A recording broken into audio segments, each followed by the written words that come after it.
Addio alle perdite d'acqua lungo la condotta idrica di Spabis, frazione del comune di San Giovanni Suergiu.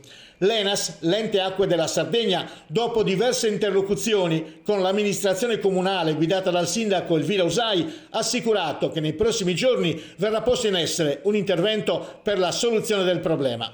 In seguito agli ultimi colloqui siamo riusciti ad avere una soluzione a breve e a lungo termine per il problema che interessa la condotta che insiste nella zona di Spabis. Da tanti mesi, ha detto il sindaco Elvira Usai, si assiste ad uno spreco vergognoso di acqua che fuoriesce dalla condotta che rifornisce la zona industriale di Portovesme. Gli abitanti della frazione ci hanno più volte segnalato il disagio della strada rovinata e dissestata a causa della grave perdita d'acqua. Una situazione che dovrebbe presto risolversi. Finalmente, nei prossimi giorni, ha aggiunto la prima cittadina, i tecnici di ENAS interverranno per riparare la falla, ma una sistemazione definitiva con il posizionamento di una nuova condotta potrà avvenire soltanto in autunno.